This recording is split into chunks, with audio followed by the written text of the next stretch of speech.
Bom, dando de certa forma uma continuidade a uma nova doença, mas vocês vão perceber que ela não é tão nova assim, porque falar da doença de Chagas é falar um pouquinho também da leishmaniose, e vocês vão entender por que eu estou querendo dizer isso, porque os protozoários incriminados, o protozoário, né, na verdade, incriminado na doença de Chagas, ele pertence ao mesmo grupo das leishmanias, ou seja, é também um trypanosomatídeo, só que agora a gente não fala de uma espécie do gênero Leishmania, a gente fala de uma espécie que é o Trypanosoma cruzi, que é o causador da, da conhecida doença de Chagas.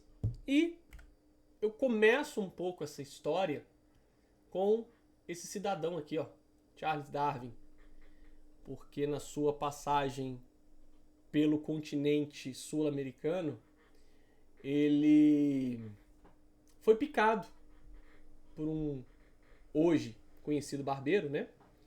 E ele descreveu esse ataque voraz de uma espécie de inseto, que ele chamou de grande inseto preto, que é um díptero da família dos triatomíneos, tá? E por ironia do destino, fica aquela questão, né?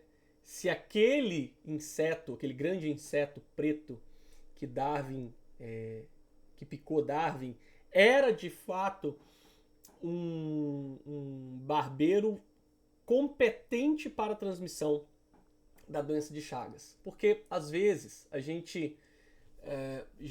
Existe uma certa questão que os insetos eles podem ser divididos como um inseto permissivo ou um inseto competente. Aí no caso do vetor, né? O competente é aquele que não só tem o parasita, mas ele tem capacidade de transmitir. Já o permissivo, ele só adquire, mas dificilmente ele vai conseguir transmitir. Mas fica aí um relato histórico de Darwin na sua passagem pela América do Sul, quando ele presenciou, né, ele mesmo foi alvo de uma, como vamos dizer assim, de uma chupança. E coube a Oswaldo Cruz, um sanitarista, um médico sanitarista brasileiro, o título, né, e o triunfo, né, e o prêmio por ter descoberto na história da medicina, e ser o único na história da medicina que conseguiu descrever completamente toda essa doença. Então ele conseguiu descrever todos os aspectos dessa doença que é a doença de Chagas. E quando ele descobre o patógeno, que é o Trypanosoma cruzi, ele homenageia um outro sanitarista, que é Oswaldo Cruz, daí o Trypanosoma cruzi. Né? E o interessante é que a doença de Chagas, ela começa, a nossa discussão ela vai começar, porque a doença de Chagas, ela inicia a sua história clínica numa cidade mineira chamada de La Sance. Então, quando os mineiros, né, e os profissionais ali estavam desmatando essas áreas, principalmente no sentido nordeste e norte do país, passando pela cidade de La Sance para estruturar e construir a linha férrea. Naquela região, aqueles trabalhadores eles foram muito acometidos pela doença de Chagas. Então foi justamente ali que Carlos Chagas ele conseguiu isolar o vetor, o patógeno e descrever todas as condições da doença. Então nós estamos falando que é esse gênero Trypanosoma, né, e nós podemos também ler como Trypanosoma, mas a escrita é nosoma, ele possui centenas de espécies distribuídas ao redor do mundo. Algumas delas, como o T. cruzi, o Brucei e algumas variações do Brucei, que pode ser considerado às vezes em algumas literaturas como espécies isoladas, como a gambiense, a rhodiensis, Temos também o Trypanosoma rangeli, são as espécies incriminadas na doença, na trypanosomatíase humana. Apenas o T. cruzi existe em território brasileiro, e aí a questão de incriminá-lo na doença de Chagas. Outros são transmitidos por moscas, e aí temos a doença do sono, né, na mosca de Tsetse, na África. E temos também alguns tripanossomas que são de interesse veterinário, causando as trypanosomatíases de interesse veterinário. O incriminado nessa transmissão é um inseto hematófago, que é o barbeiro. Importante notar aqui que, no caso das outras doenças transmitidas por vetor, como por exemplo inseto, dengue, chikungunya, malária, a leishmaniose, todas elas são transmitidas pela picada da fêmea. Então a inoculação ela se dá pela probóscide do inseto. O protozoário, no caso a promastigota da leishmania, se multiplica no intestino do inseto, migra para a válvula do estomodeu, probóscide, e aqui aquele bolo de promastigota não deixa o inseto sugar sangue, então o inseto acaba regurgitando aquela massa de promastigota para dentro do hospedeiro humano. E aqui na doença de Chagas, o barbeiro macho e a fêmea são transmissores. Mas a transmissão ela não se dá pela picada, ela se dá pelas fezes do barbeiro. Então, à medida que o barbeiro ele exerce o seu hematofagismo, ele absorve o sangue e parte daquele sangue já digerido em todo o trato intestinal posterior, ele vai ser liberado para dar espaço ao sangue fresco. Então é nessas fezes já digeridas, de sangue digerido, que nós temos as tripomastigotas. Logo, quando o indivíduo coça, parte daquele conteúdo vem arrastado para o local da picada. E como vocês podem ver, é um inseto que tem uma probóscide bem rombosa, ou seja, ele cria um orifício considerável. E nesse orifício, nessa porta de entrada, é que as tripomastigotas vão entrar. Então aqui nós temos os principais vetores, as ninfas, né, que são, entre aspas, né, os filhotes que sofrem uma mudança no seu perfil estrutural até se tornarem de fato insetos adultos. A fêmea, no caso aqui de Panstrongelus mengistus, a fêmea, porque ela tem o ovo opositor, e aqui nós temos o macho, no caso um macho de um Triatoma infestans. Barbeiro, e aí é importante uma questão epidemiológica aqui, para não estender demais essa aula, porque não é interesse do profissional de saúde no sentido de ter o barbeiro na mão do paciente para saber quem é que transmitiu. Existem 3 tipos de barbeiro, entre aspas, não de barbeiro, mas de triatomas. O hematófago, que são esses aqui. Esses 3 são os mais comuns no Brasil. Rhodnius prolixus, Panstrongelus mengistus e o Triatoma infestans, que é o melhor vetor. É o que mais se adaptou às condições urbanas. Esses são mais em ambiente silvestre. Existe o fitófago e o predador.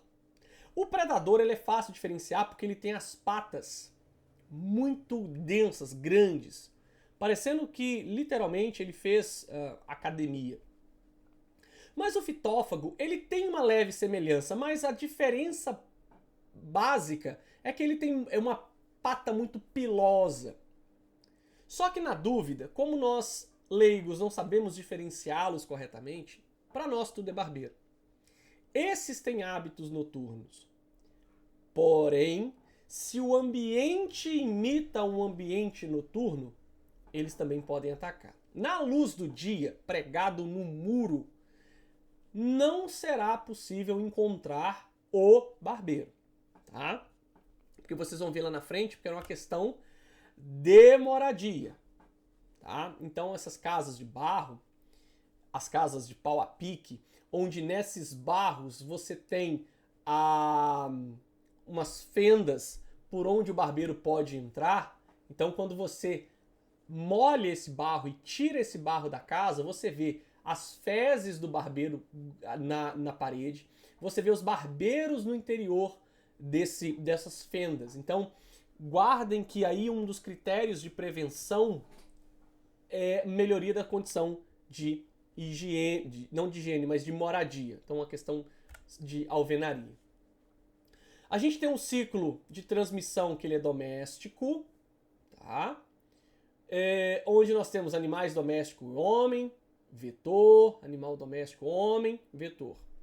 Existe o ciclo silvestre, que são os vetores silvestres, animal silvestre, vetor silvestre e assim por diante.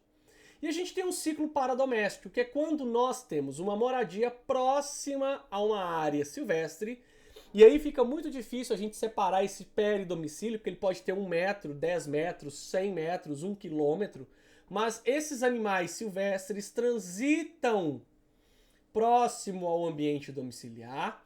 Os triatomíneos silvestres também transitam próximos ao ambiente domiciliar. E o interessante é que o barbeiro ele não tem um hábito de voo, tá? Dificilmente a gente vai ver esse inseto voar, tá? Temos os reservatórios silvestres, então nós temos os roedores, os edentados, né? Então, esses animais, eles naturalmente se adaptaram à transmissão como reservatório e à infecção pelos vetores, então eles mantêm esse ciclo muito bem estabelecido no ambiente silvestre. Qual é o problema? É quando o ser humano ou os animais que vivem no peridomicílio ou domiciliados invadem esse ambiente ou permitem com que o vetor se adapte ao ambiente, tá? Existem várias formas de transmissão, como é listado nos livros de parasitologia. A forma direta, quando há a picada do barbeiro e a defecação do barbeiro no local da picada e a pessoa coça, é a mais comum e é a ampla transmissão da doença de Chagas se dá por esse mecanismo. Da mesma forma que eu fiz com a leishmaniose visceral, eu coloquei bancos de sangue aqui apenas para mostrar que há na literatura essa discussão, mas que no Brasil, Minas Gerais, o estado de onde eu estou gravando essa aula, o Hemominas ele é muito robusto. Então, seria um problema de saúde pública grosseiro se nos bancos de sangue, nos hemoderivados, tivesse a possibilidade de transmissão. Não quero dizer aqui que em algum lugar do Brasil talvez isso não aconteça, mas hoje a política do Ministério da Saúde ela é muito bem estruturada para isso. Então, talvez há 40 anos atrás, 50 anos atrás, pudesse ter, sim, um viés de transmissão. Pode ser que em alguns países, onde nesses países carece de serviço de saúde, alguma política pública de saúde melhor, essa forma de transmissão aconteça. Transplante de coração também é uma descrição da transmissão, mas um coração com chagas não acredito que seria transferido de uma pessoa para outra por causa da clínica, né, da cardiomegalia. Então, enfim, fica aí, mas tomem muito cuidado, porque isso não é um viés clássico de transmissão. A transmissão vertical e a transmissão sexual já foi constatada em modelos de laboratório. No caso da sexual, é muito difícil e não foi comprovado isso na população humana. Agora, o que é mais comum depois da transmissão vetorial é quando ingerimos açaí ou caldo de cana, e aí, gente, não é o problema ingerir açaí e caldo de cana. Isso nunca foi o problema. A questão é quando você não sabe a procedência do que você está ingerindo. Então, nesses pequenos estabelecimentos, onde o alimento ele fica amontoado, o barbeiro ele esconde entre essas plantas e o profissional tira aquele material, vai moer aquele material e acaba moendo barbeiro positivo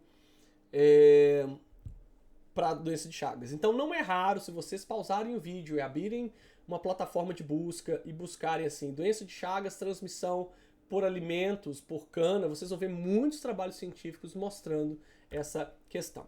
Então existe aqui um amplo critério de transmissão. Tem a transmissão vetorial, como eu já falei, que ela é a mais comum, mas temos também as outras e, como um critério clínico e um pouco mais prático de se ver, depois do vetorial, a ingestão de alimento fica mais presente, tá?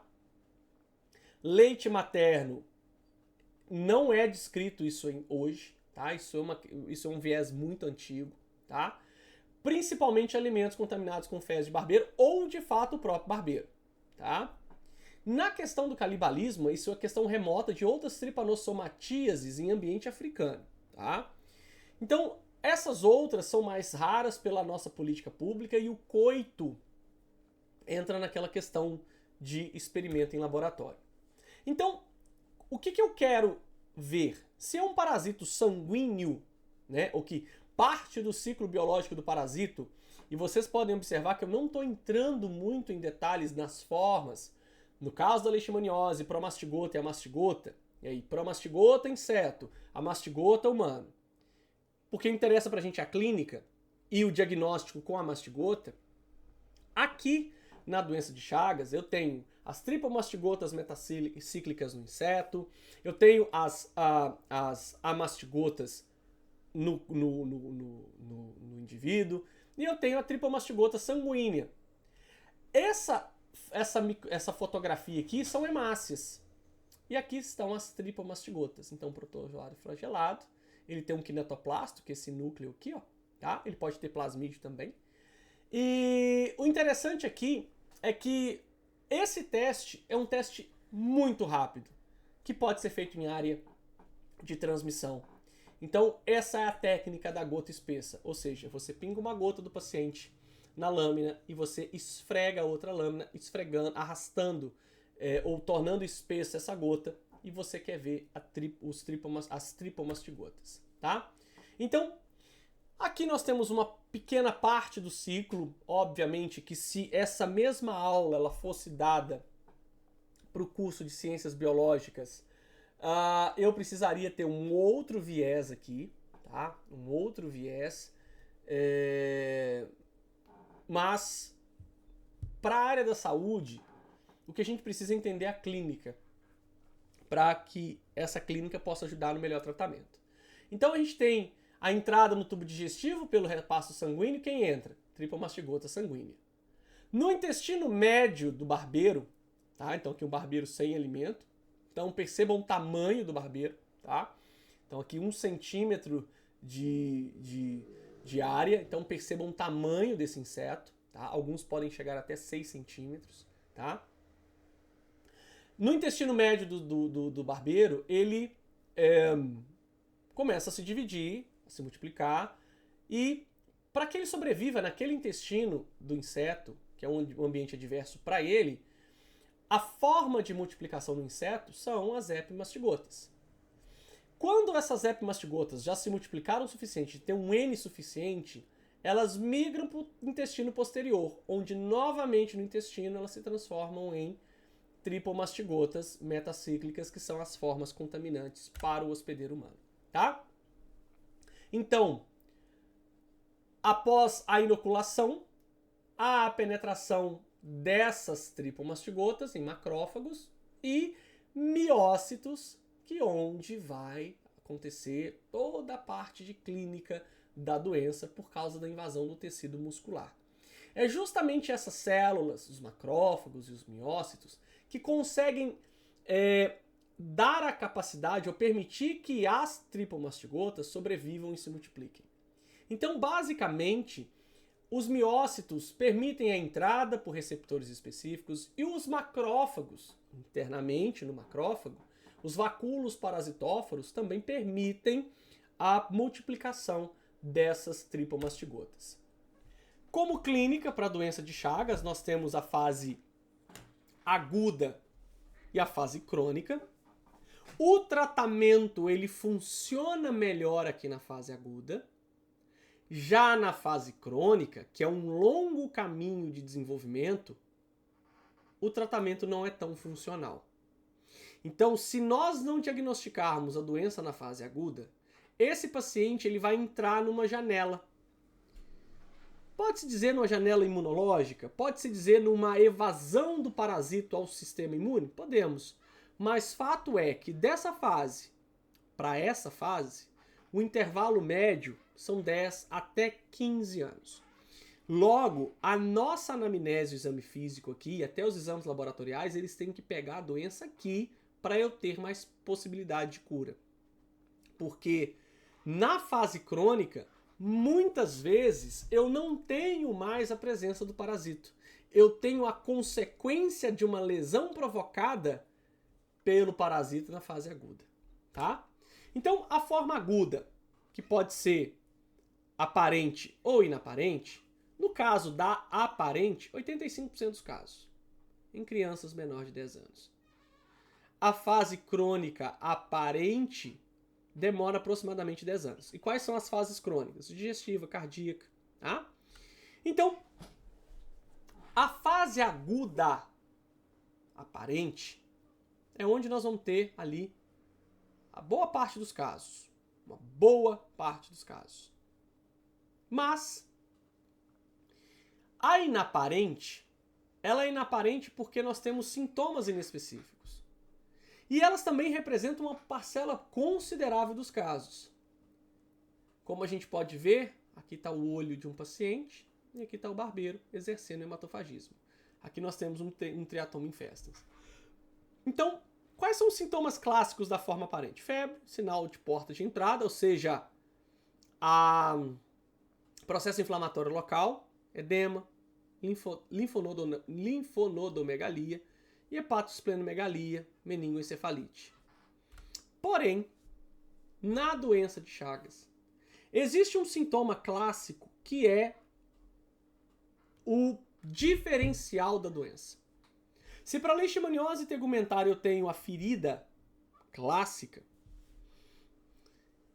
aqui eu tenho o chagoma, digamos assim, que é o sinal de romanha. Às vezes vocês vão ver com o tio no N. Então o que é o sinal de romanha? O edema bipalpebral unilateral. Esse é o sintoma clássico da fase aguda aparente. Se você não fechar o diagnóstico, esse indivíduo ele não vai ter mais sintomas, os sintomas eles vão desaparecer e ele vai caminhar lentamente para a fase crônica. Onde na fase crônica nós vamos ter as lesões cardíacas, ou as lesões digestivas, ou lesões indeterminadas, ou todas essas formas. A forma indeterminada, a positividade dos exames sorológicos e parasitológicos não é algo a ser descartado. Lembrando que o sorológico tem as reações cruzadas. Então, mesmo um paciente na forma indeterminada, quando você faz uma boa anamnese e você tenta elucidar o caso, principalmente pela área onde o paciente vive, você vai observar que ele, mesmo sendo indeterminado, a sorologia dá positiva, porque ele tem presença do parasito, tá? A forma indeterminada, ela não tem ausência de sintomas ou sinais da doença, o eletro está normal, e raio-x dos cólons, esôfago, coração também está normal. Na forma cardíaca crônica, a gente tem insuficiência cardíaca, arritmia, tromboembolismo, cardiomegalia, que pode resultar aqui em morte súbita. A forma digestiva, miosite e ganglionite, alteração dos plexos nervosos que comandam o peristaltismo, tá? Distúrbio de movimento, alteração do tônus da motilidade intestinal, e as dilatações, que são os megas cólon e esôfago. A doença de Chagas não tem cura espontânea, mas a doença de Chagas ela pode desenvolver uma imunidade bem significativa, principalmente quando o paciente ele vive em área onde ele trata, reinfecta, trata, reinfecta, trata, reinfecta, tá? Então isso não é raro de ver. Mas a doença de Chagas, na fase aguda, você consegue curar o paciente. Da forma indeterminada para crônica, na forma indeterminada você cura, na crônica também, mas a chance de cura é menor. Porque, como eu falei, você pode não ter a presença do parasito. Só que já na fase crônica, a cura ela é clínica, ok?